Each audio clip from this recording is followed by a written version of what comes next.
Tony Stark era o Doutor Destino desde o início, isso tudo muda tudo na USM. Cara, eu vou ter que ver esse vídeo aqui. E se esse tempo todo o Tony Stark foi o Victor Von Doom? Acordou É agora, exatamente mais isso que ou você ouviu. O Tony Stark sempre foi o Doutor Destino, cara. Como? Eu vou te explicar cada detalhe dessa teoria, mas já vou te avisar. Se prepara, porque essa teoria é casca-grossa demais. Por que o Doutor Destino não apareceu até agora? O que vai acontecer com o Kang? E por que não existe um Doutor Destino no UCM? Vem pra teoria. Não é possível isso aqui, não.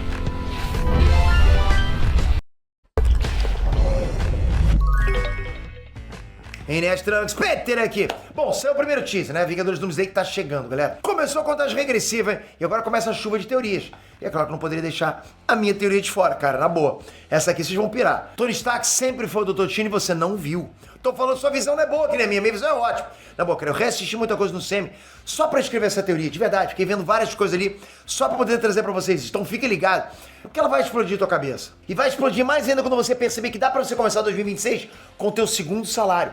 Como assim, Peter? Dá pra você empacotar um conhecimento seu ou aprender como pegar o conhecimento de outra pessoa e ganhar dinheiro na internet. É isso que você vai começar com sempre ter ficado que vai tão isso que me faz ter segurança pra continuar fazendo qualquer outra coisa. Saber que eu tenho outras fontes de renda, é o que você precisa ter também. Começa agora, o link tá aqui embaixo. Você tem 7 dias pra testar. Se não gostar, seu dinheiro é devolvido. Vamos lá, galera. Bom, antes de falar sobre o Victor Von Doom, a gente vai relembrar como é que funciona o multiverso de viagens no tempo na Marvel, né? Porque na Marvel, viajar no passado não altera o futuro, né? Isso eles deixaram bem claro. Depois, quando chegou a série do Loki, ficou claro que é verdade. Ele nem é cego de um olho, nem percebe. Você viu ele pessoalmente, dá pra perceber? Não lembro, viado. Acho que ele não é cego de um olho, não. Acho que ele só tem a visão muito baixa. Não lembro. Mas no tempo dos Vingadores não era um problema. Eles não seriam punidos pela TVA. E na época foi meio confuso, né? Tipo, por que o Loki vai preso e os Vingadores não? Bom, é que o que a TVA faz é podar ramificações e não punir quem cria ramificação. O Loki era fruto de uma ramificação. Por isso que a viagem do tempo dos Vingadores não foi um problema naquela época. Tudo que eles criaram no passado de evento Nexus, né, que são os eventos que criam ramificações, com certeza foram podados pela TVA, isso sim. Só que no final da primeira temporada de Loki, as coisas mudam completamente. O multiverso se liberta. E aí a gente entende que o multiverso é algo natural, enquanto que a linha do tempo sagrado é algo completamente artificial, moldada por aquele que permanece e pela TVA. Desde a última guerra multiversal, o aquele que permanece mantinha a linha do tempo sagrado, sempre repetindo a mesma história do começo, do tempo até o fim. Qualquer coisa diferente que acontecia criava um universo paralelo e a TVA ia lá e apagava, entende? Até o final da primeira temporada de Loki, ele tinha controle total do passado, presente e futuro. Mas depois disso, né, o novo futuro ele não conseguia prever. Então, na perspectiva do tempo, o multiverso meio que sempre existiu, ao mesmo tempo em que ele passou a existir quando você olha do lado de fora da TVA. Você vê as ramificações crescerem, sabe? É meio complicado de explicar. Eu mesmo me atrapalho um pouquinho, sabe? Mas meio que antes não existia. E depois ele sempre existiu. É isso. Por isso que o universo paralelo tem uma história completa do começo ao fim. Não é como se as ramificações tivessem que crescer por bilhões de anos até chegar no período onde tem vida. Na verdade, elas surgem meio que instantaneamente. Foi o que aconteceu quando o Loki pegou o Tesseract e desapareceu. Naquele universo onde o Tony, o Steve e o Scott estavam em Ultimato, já não era mais o passado deles, era uma ramificação. Para pra pensar nisso. Antes, essa viagem do tempo dos Vingadores não tinha feito nenhum. Qualquer ramificação, mesmo com a ausência das joias, seria apagada assim que os Vingadores voltassem para o presente. Vocês lembram que a anciã disse que se tirasse a joia, um mundo de trevas seria criado? Por que as joias são meio que os pilares da criação? Isso tudo foi por água abaixo depois da série do Loki. Na vida real, foi só um erro de roteiro. Para jogar CSV, já tem uns 15 anos. Mas quando a gente encaixa no universo Marvel, de acordo com a história atual deles, as joias nunca foram pilares de nada. Se fosse tão importante, o universo atual dos Vingadores estaria, tipo, um caos total, porque o Thanos destruiu todas elas. Outro ponto interessante, se as joias do infinito protegessem a realidade, a ponto de não deixar criar outra realidade paralela, a TVA não precisaria existir. Depois que a TVA surgiu na Marvel, tudo que vocês viram sobre as joias, sobre a viagem no tempo, é incompleto. No caso das joias era só um misticismo que precisava de mais explicações. E no caso da viagem do tempo era, na verdade, uma ciência limitada, né? Que eles não conheciam a fundo. Funcionou, mas eles não tiveram tempo para testar e entender como é que funciona de verdade o reino quântico. O reino quântico é um reino que fica do lado do universo 616, mas ele se conecta com tudo. Através dele, você pode viajar no tempo. Sim, pode. Mas também é possível viajar pelo multiverso.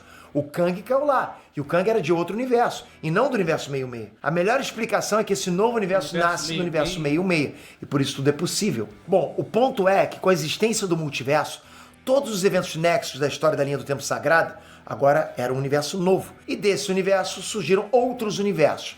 E por aí vai até beirar o infinito. Ah, Pedro, mas a TV não apagou antes? Sim, mas se você olha a linha do tempo do lado de fora, o passado, presente e futuro estão acontecendo eternamente. É como se fosse um rolo de filme, entende? As cenas vão estar sempre ali. A viagem dos Vingadores continua acontecendo. Só que agora as pegadas dele no tempo se tornaram universos inteiros que não são mais apagados. E onde que o Victor Von Doom entra nisso? Bom, o multiverso existe e não é um problema, ok? Mas ele tem ameaças que são um problema. Primeiro as variantes do Kang. Tirando o Kang que foi exilado e aquele que permanece, as variantes do Conselho dos Kang são aliadas. Elas trabalham juntos para dominar o multiverso. Outro problema para o multiverso são as variantes do Doutor Estranho. Os Illuminati fizeram vários testes e perceberam que sempre tem uma variante do Doutor Estranho ferrando com tudo. Depois tem os problemas isolados igual a Wanda, né, que quase causou uma incursão. Depois tem os seres âncoras, sabe? Eu não sei se vocês lembram disso, mas quando um ser âncora de universo morre, o universo dele começa a se decompor. Ok, agora que eu fiz um resumo do multiverso do Sam, que foi complicado pra caramba, eu sei, vamos concordar com uma coisa. A Marvel é muito confusa. De tudo que eu falei pra vocês até agora, a maioria das coisas são tentativas da Marvel de criar conceitos multiversais e temporais. Tudo funciona muito bem, só não sei como é que vai se conectar depois, entende? Mas de todos os conceitos da Marvel, ainda falta um que não foi adaptado no CM. Os seres nexos. Os seres nexos são seres únicos no multiverso. Eles pertencem a todos os universos que existem ao mesmo tempo. E as ações de um ser nexus podem afetar não só o multiverso como um todo, mas também o futuro. Por isso Caralho, é muita informação, né, viado? Que isso, mano? Esse Nexus, caralho. São monitorados por entidades cósmicas. E é aí que o destino aparece. O Dr. O bagulho é só ver o filme mesmo, tá ligado?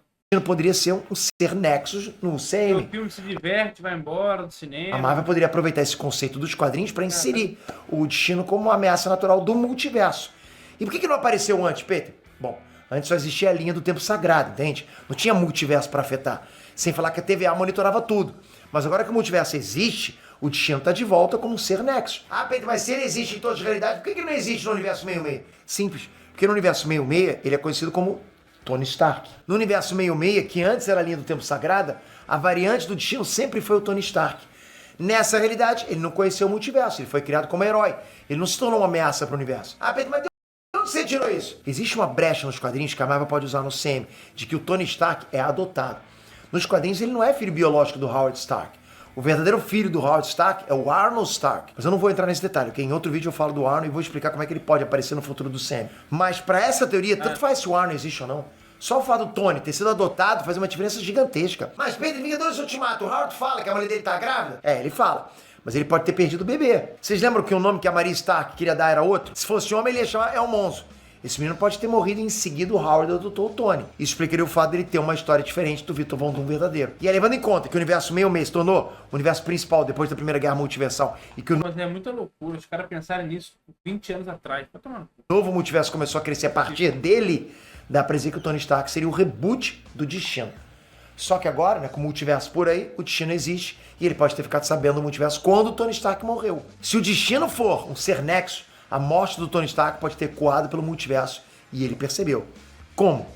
Bom, isso é fácil. No CM, os sonhos são, na verdade, realidades paralelas, né? Ou seja, quando a gente sonha com uma versão nossa fazendo outra coisa, na verdade, aquela versão do sonho existe em outro universo.